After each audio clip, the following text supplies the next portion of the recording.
So he started charging and adding on. It has everything in there that you could even think. It even has a place that I think is hilarious. It's a machine to do simple things very complicated. Yeah. What would happen then? And that is so funny, the thing that...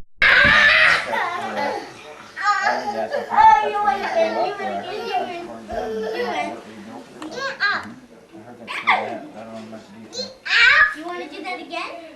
No. Curt said he knew what opens were.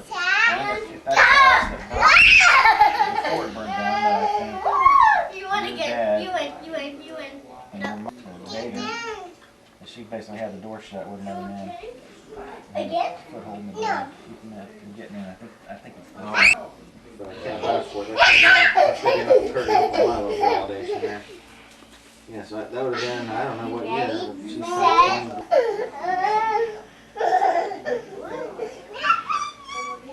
Hold Barbie up so Tom can see Barbie. Ready? Okay, smile. Smile. Grin, real big. Come on. What's your name? What's your name? What's your name? Daddy. Kathy? What's your name? What's your name? Daddy. Oh, your name's No. not Daddy. It's Mary Ellen. What's your name? Mary Ellen. Mary Ellen. Mommy. And Mommy. And do you love your mom and daddy? Yeah, mommy, daddy. Yeah. Do you love Benjamin Joseph? Benjamin Go. Franklin? Yeah. Do you love Benjamin Franklin? Bacon. And How about Katie? Do you love Love Katie? Katie? Waffle. And how about That's you are. That's you are. pink shoes, aren't they? Aren't they beautiful? These Pink are like shoes. my shoes, aren't they? Only mine are black.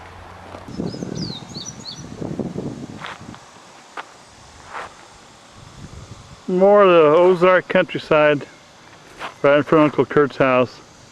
He's out here on the highway, just panning around, show you what the highway looks like.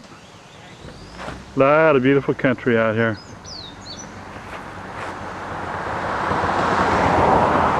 It's all the clan we had over for lunch, dinner today.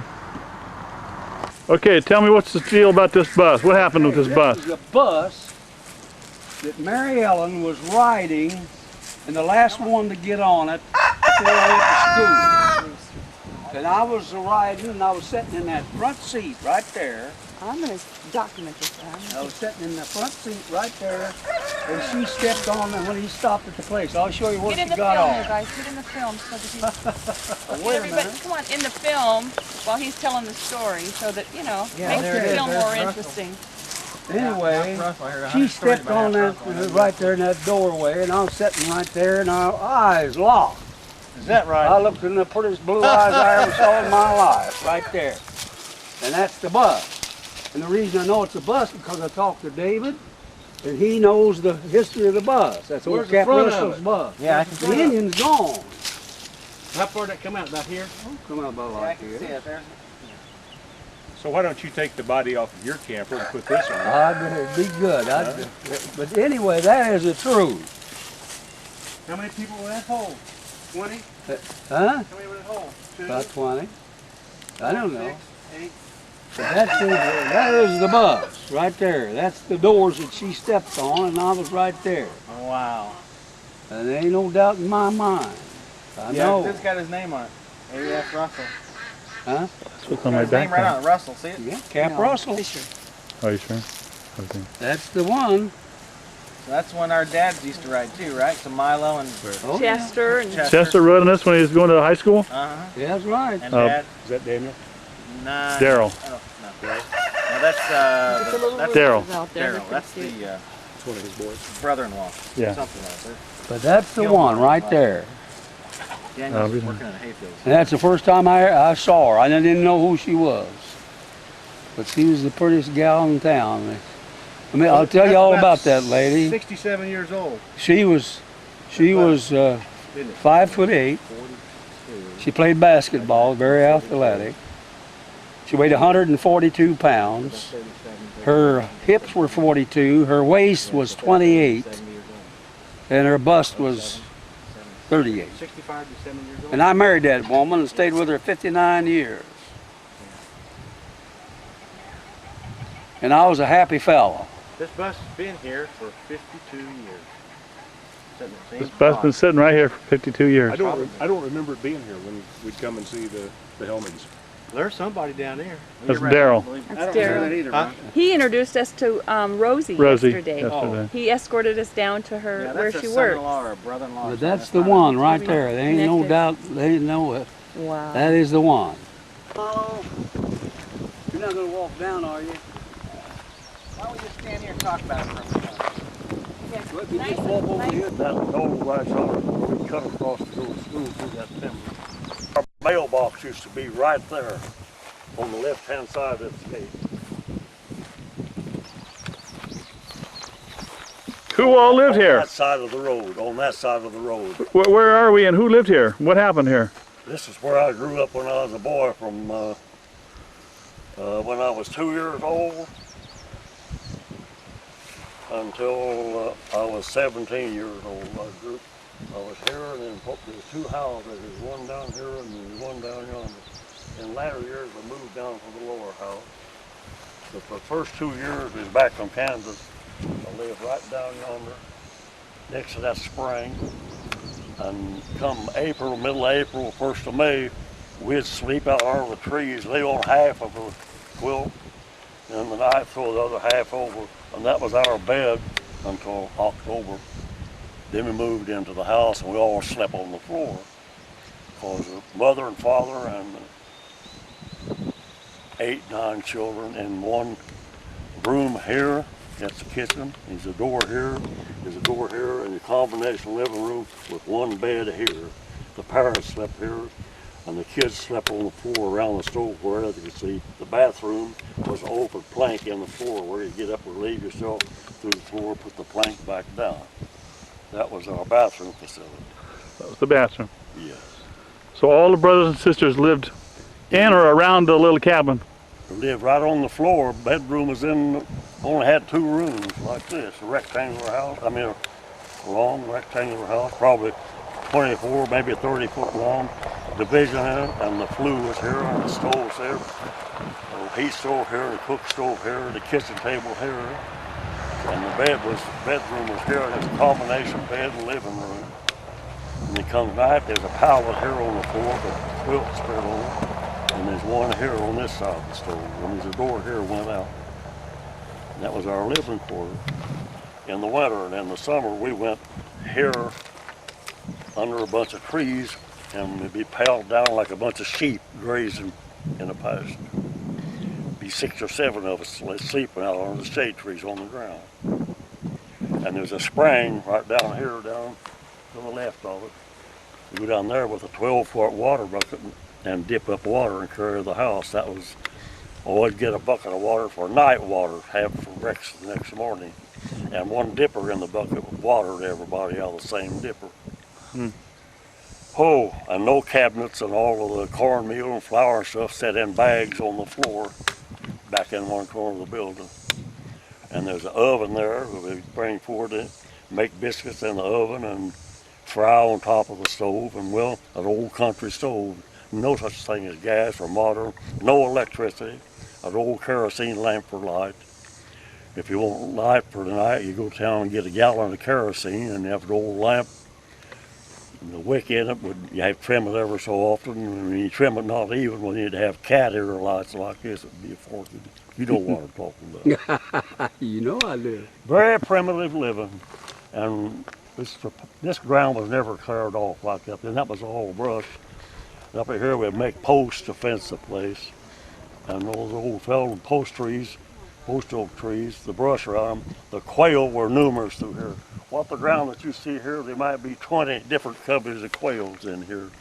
You could go out with a shotgun when there's a snow and catch quails covered up to keep warm, like we here at that tree, and kill 15 or 20 at one shot with a shotgun. Wow. And down through here, the rabbits were so thick in the blackberry patches. You get the hounds to chase them, and you stand in one corner and kill a half a dozen rabbits within an hour's time. Or rabbits, quails, and squirrels. So now did you guys own this property? No, it was our granddad's property. This was your It granddad. was grand. All belonged to Albert Mary McCubbin. Okay. Albert. Our father was the only son. So And this is where he had so many kids, my granddad No. let him come in here and live. And Okay. It's around About how the much corner land from was in here that It's was 230, 200 acres Yeah, it's here. around Of the Albert's? side. So he let him. Part of it is across the road. That used to be part of the acreage. uh-huh. And then there were 40 acres on the nipple land on the southwest corner, or southeast corner of the place. And we always call this across the road some here. Uh-huh. This is a rural mail route here. The mail route used to be carried here by a horse and buggy. A one horse and a buggy, a chaise like this with one horse in it. And from Warsaw, 20 miles north across timbers, with a buggy, he would go there one day and get the mail, come across timbers, the next day he'd deliver it out. He'd get mail every other day. Uh-huh. Uh-huh. This is where I got my first fiddle. This I ordered from Lancaster County, Pennsylvania, for getting Amish. selling 24 packs of garden seed for a dime a pack, $2.40. Send them to Lancaster County Seed Company, and they would send me a toy fiddle that I was eligible to play on. And the whole thing was about this long, neck and all, and a bow about that long. And the mail carrier, well, I'd send them up there every day and wait for that mail carrier to come get that fiddle. And it was a mess, and I don't know how long I kept it. I don't know whatever happened to it. But right here is where I got my first fiddle. How old were you? Oh, not in my teens yet. Not in my teens yet, so 7, 8, something like that. 7, I guess. Were the children born right here on the land? Huh? Were the children born right here on the land or in hospitals Opal, in town or? Opal, Bert, and Elvin were born right down there. Then Uh-huh. they moved to Kansas. Uh-huh. Earl, Elsie, Bob, and myself were born in Kansas. Uh-huh. And Mary Ellen, Chester, and Glenn were born down here. Down here. Yeah. Right in the house. Yes, yes, born here in the house. Had a midwife or something or? Dr. Woodford was Mary Ellen's doctor. Dr. Johnson was Chester's doctor. And Dr. Glasgow was Glenn's doctor. Yes. Woodford, Johnson, Glasgow was the 3 doctors for Mary Ellen, Chester, and Glenn. And Glenn. Uh-huh. And mine was delivered in Redfield, Kansas, and Bob's Redfield, Kansas. Earl was Olathe, Kansas, Uh-huh. and Elvin was Olathe. And no, Elvin was down here. Bert, Earl, and Elvin was born here, and my parents moved to Kansas Why? Why'd they move to Kansas? to follow employment. My mother's sister, husband worked in a cement plant, said we got open out here, so the family moved Okay. to And what was her name? What was the Fort sister? Scott, Kansas. Fort Scott, Kansas. Fort Scott, Kansas, worked in a cement plant. And that was Tenny Dunn's sister? Huh? That was That was Ella Bybee, John Bybee. okay. John Bybee's boy, the name of John. Okay. John Bybee. Okay. Uh-huh. And they had 4 children, Faye, Lawrence, and Bessie. Okay. And Clyde, Lawrence, Bessie, Faye, and there's another girl. What was it?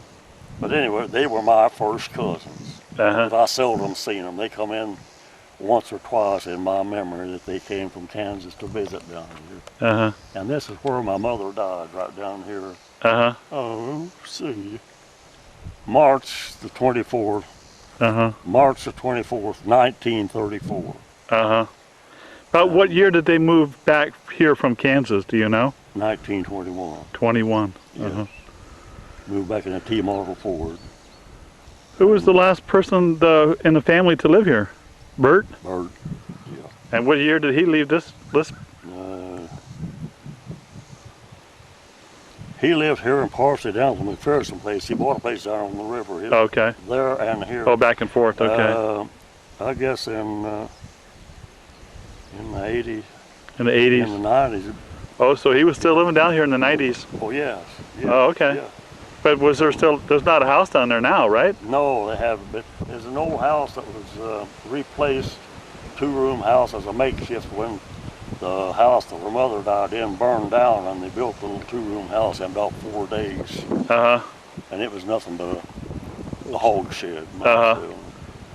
Bert lived in it. Bert lived in it. Uh-huh.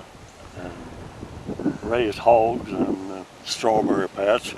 I set a strawberry patch out there when I got out of the Army. I bought the plants from Aunt Zona down in Jordan, Missouri Uh-huh. for $15, and me and Bert set them out there. Uh-huh. And there's where we had strawberry patch, the prettiest strawberries you ever saw. I'll be darned. So that ground is good for growing. You know, it's a rocky ground, rocky loam ground, Uh-huh. and the strawberries, when Ronnie was a baby, we come down there and pick berries. Uh-huh. And let's see, we had 2 crates of strawberries in the back floorboard of the car, and Ronnie fell and almost bumped his head on one of the crates of it. Uh-huh. Down the curve there, that coal camp curve there. 52. Yes. But anyway, after we had the strawberries there, Bert put out strawberries down here on this ridge, and they're both good. Prior to that, when I was a kid, we had strawberries down that field. Strawberries. You know, that plant right there, they grow that down in Mexico. They call it vaca de ojo. That's A cow's eye. They call it cow's eye because when the cows get cataracts, they make a paste out of those berries and they rub it on the cows. that's poke. In the spring of the year, that's You call it poke. They Pokeberry. Poke greens. Pick the leaves up and make greens out of them like spinach. Okay. Poke salad. Poke salad. Poke yeah. salad, Annie. Pokeberry. So now let me Pokeberry. understand, so Albert Marion owned this land until when? When did he sell the land? Or when Yes. did Sold this ground to the Phillips family in 1969. 69. It was at the point of foreclosure. There was $5,000 lien against it, and couldn't buy, charge an 8% interest against $5,000 lien against it. Couldn't even pay the interest off, so they got a notice from the bank foreclosure was in order. Who So owned it after at that time? Huh? Who owned the land at that My time? brother owned it. Bert. Bert owned it, and he continued to own this. And the other place was also indebted. Elvin bought the other place, which Yeah. was all subject to foreclosure. Right. He says, I can take care of that one down there, but I can't touch this one. Yeah. Bert said, well, if you take care of that one, I can take care of I this see. one. So they try to keep both pieces together in the family. Left $2,500 against this place, $2,500 against the other place. Uh-huh. Elvin played that place off, Uh-huh. and Bert retained this against with $2,500 mortgage on it, Uh-huh. and he never got it paid off in his lifetime. Uh, When him and Gladys got married, uh-huh. they sold this to the Phillips family Uh-huh. for $10,000, Uh-huh. paid off the mortgage, and went into a combination beer and tavern, Okay. cafe tavern. down Gotcha. across the- Yeah. yes. Yeah. The 200 acres The whole thing. for $10,000. $10,000. $50 an acre. $15,000. $15,000. $15,000. $75 an acre. You know, it doesn't look like Victor Phillips has been doing anything with it. I wonder if he'd like to sell it. Homer Phillips, the guy that bought it, died, got killed in a accident while he was putting hay up, or a tractor back over and killed him. And that left his wife and the 3 teenage boys at home. That I guess Victor's in charge of it now. I have not been down here but once since Bert lived here. Uh-huh. And I don't know, this used to be more, that used to be a cane field right there, cane and tobacco field, of course you can see down there. Yeah. We stripped cane more than once, and we had a sorghum mill right down yonder we made molasses. You did? Yep, made molasses right down Huh. there. And this used to be the route to the mailbox. And that big tree right there, Uh-huh. and that other one, has been lightning struck so many times it's pitiful, but it always come out of it. And we used to come up and pick up pieces of it, a lightning strike, it was splinters of wood, and we use them for wood to carry it back down to the house. Whoa. Yeah. Oh boy, it brings back memories. Be nice to buy it, wouldn't it? Keep it in the family. It's probably worth a bunch. Well, I don't know. It just got a lot of memories. That's Yeah. where my mother passed away, right? Yeah, there. that's enough March right there to 24th, keep it. 1930. March the 24th, 1934. 7 o'clock in the evening. Uh-huh. She laid the corpse in the house for two. On the second day, she was hauled to the cemetery. Uh-huh. I understand. And, Did Mary Helmet come over and help lay her out? Is that- Mary and Henry Helmig come over. Me and Bob went to Helmig and got them, and they come and stayed with us. And all the money they had to bury her with was unpaid what was left of an unpaid insurance premium was $46. The undertaker says, I will bury her for the insurance, which is $46. The grave digger that dug the graves in Cross Timbers dug the grave for $1, which he never got paid for. Oh my goodness. And on the 26th of March, 1934, she was laid to rest. And tell me about your dad when he.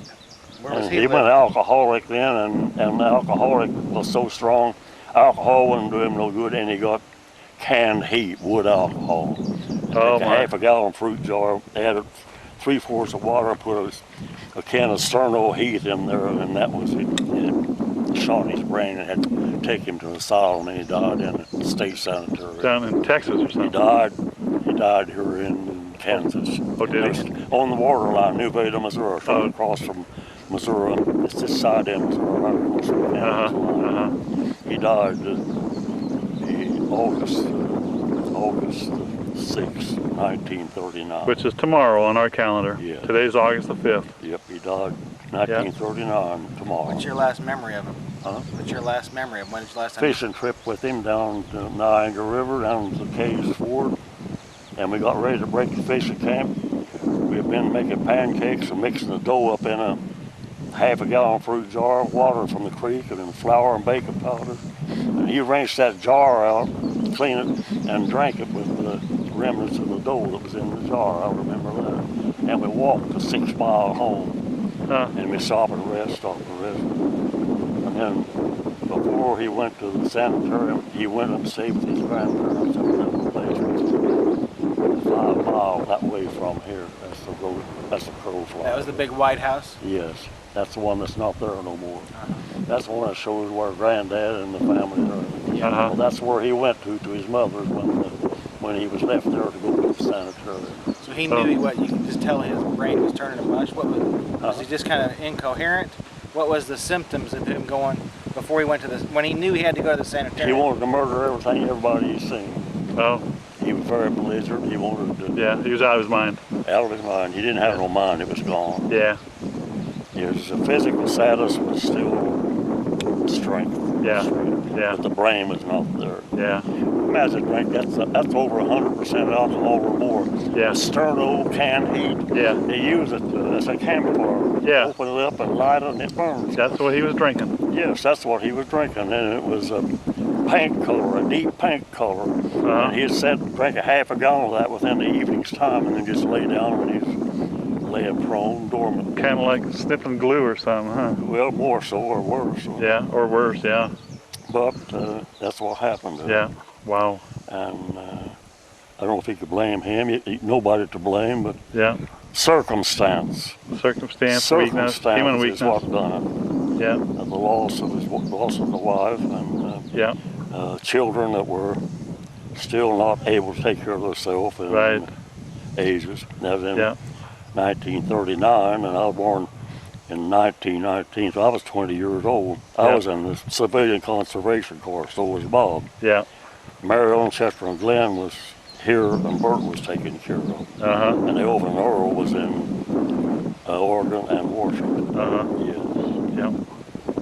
So that's the basis of the home life. So Glenn Allen, Glenn, the little boy, he was born with some type of a problem. He couldn't walk. He was born not a normal child. He was crippled in his knee, and he lost his sanity in February the 4th, 1950. He died. February the 4th, 1950, he died. So he was born...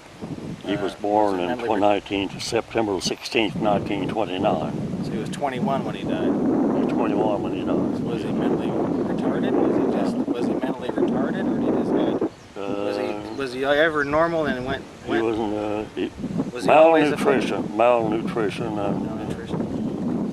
I'll tell you, tragedy hits every family. I don't care who they are, what they are, or where they are. That's right.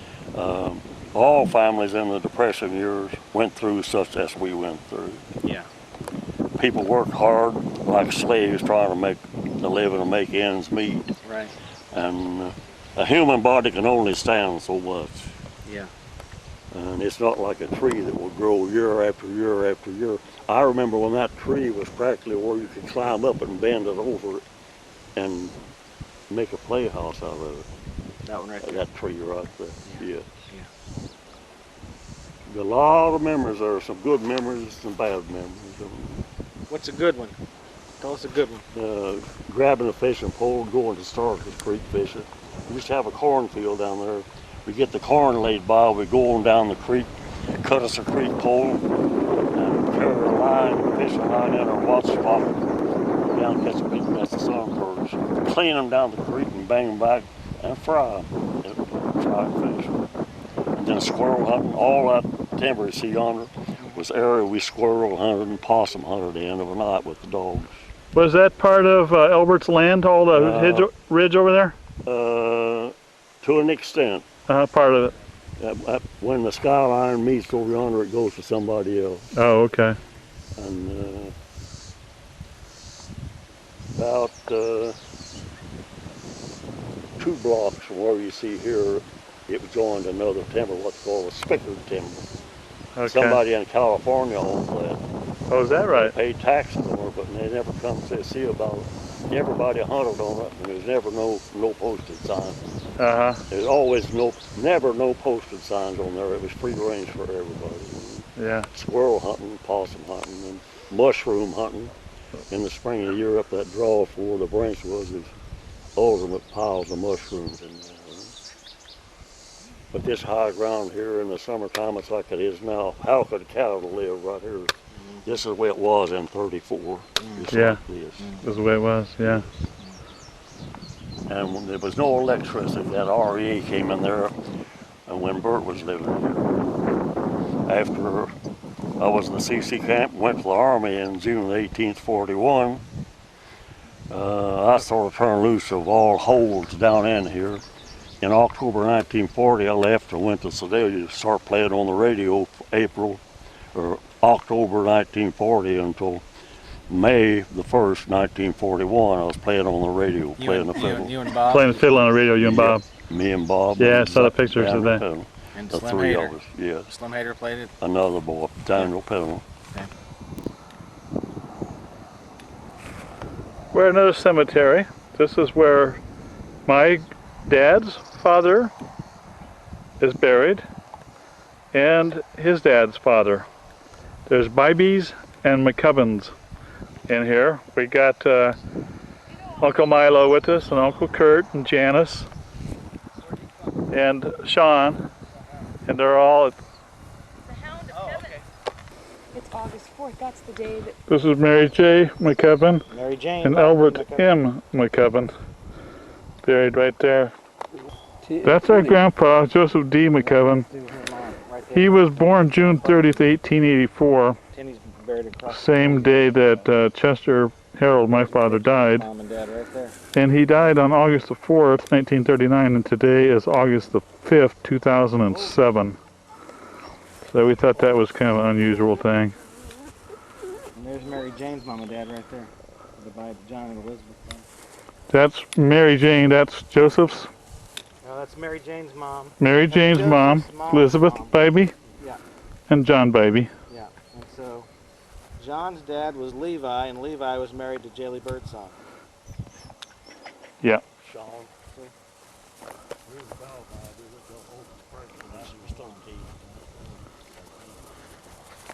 That's our father. Wait, say it again. So Aunt Opal Yeah. was pregnant at 13 by this guy right here. Oh. which is They had upstairs, they had 3 bedrooms upstairs, and Opal was in one bedroom and he was in the other, and he got to her. Oh boy. And when she found out she was pregnant, Oh. she left home. Her dad got tore up over and going to kill them both. Going to kill him. Oh my He gosh. took her and left out, and the child was born down Tennessee someplace. And they adopted it out because they couldn't take care of it. Oh, And she never okay. did know for sure where her daughter That's where was. she It was a found little girl. That's the story. Okay. Now I wonder why they're buried next to each other. They were gonna, if he was gonna kill him. My dad wanted to be buried by his grandparents, by his parents. Over here. And grandpa. Be your dad's mother's father's. Your mother, that's my Yeah. father's mother's father. Yeah, that's right. Grandpa Bobby. Yeah. And And then so hang one thing. So then how was Bo? What was Bo Bybee was John's brother? That's, they called him Arthur Bow Bobby. And he was. Arthur. And who was he now? He was John's. John Bobby, the older guy that you see with the beard, that was shook hands with Abraham Lincoln when he was 16 years old. He's the father of that man. Okay. Yeah. And our names are all here. Father of Opal, Bert, Elvin, Earl, LG, Milo, Bob, Mary Ellen, Chester, and Glenn. Yeah. So their father. Opal, Bert, and Elvin was born on the ground that we looked at down there. Right. Earl, LG, and me, and Bob was born in Kansas. In Kansas. Mary Ellen and Chester and Glenn was born when we came back to Sweet that Missouri. the puppy Yeah. dog lays down by him. I Yeah. know. Yeah. Oh, sweet. Where did we get this guy? That's the hound of heaven that's He just showed up. He Hangs lives in around. the cemetery here.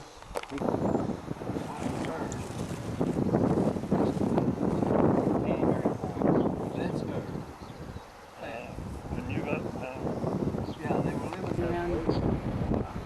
Just have a sense, a sixth sense or something. Yeah. That puppy dog just has a sense that Yeah.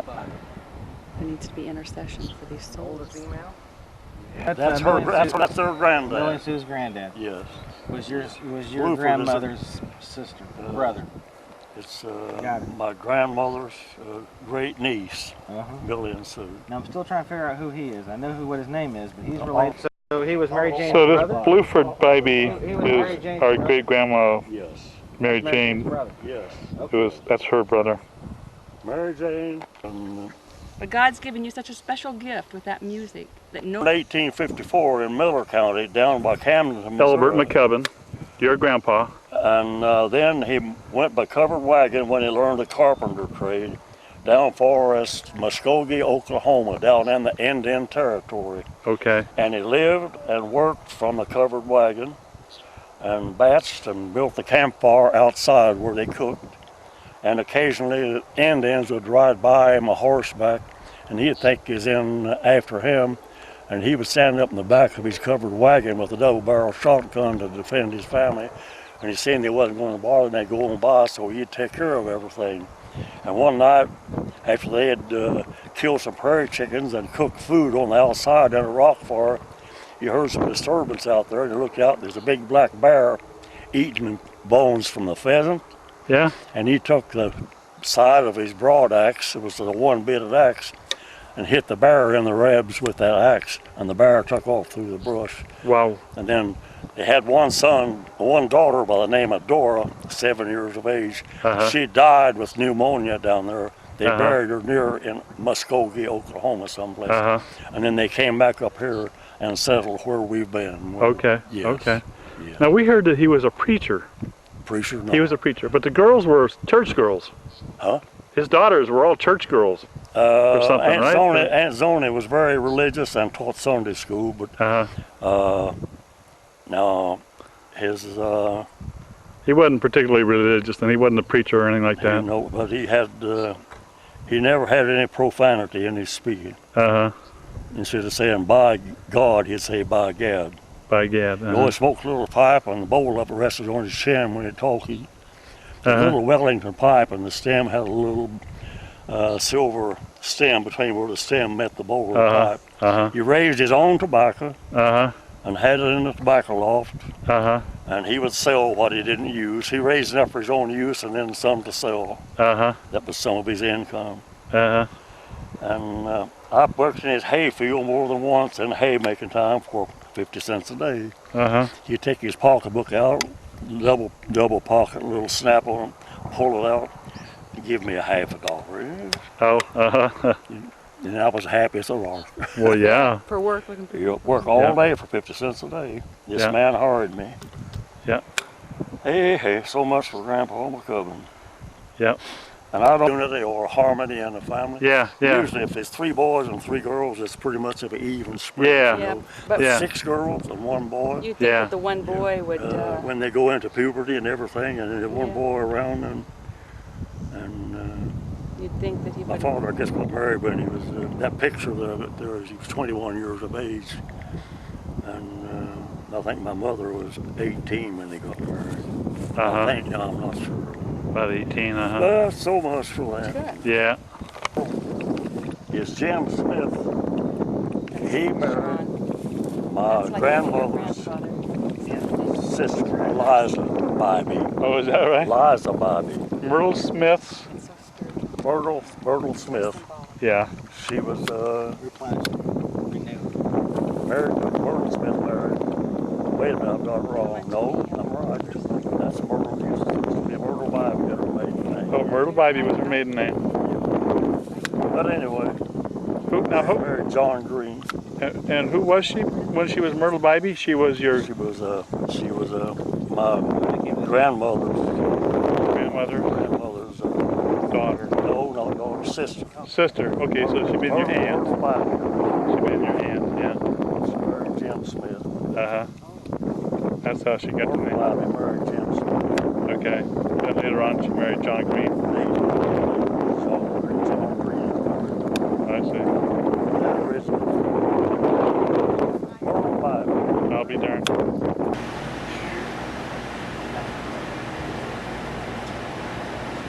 Chef, come on in.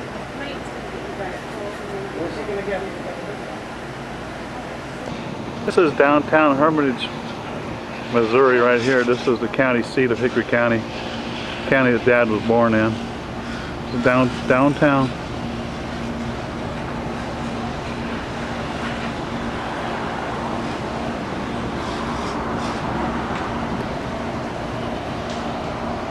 The county courthouse back in there. And that old building right there to your right, was the old county jail, and Uncle Bert once spent the weekend in there for getting kind of wild and crazy here in town.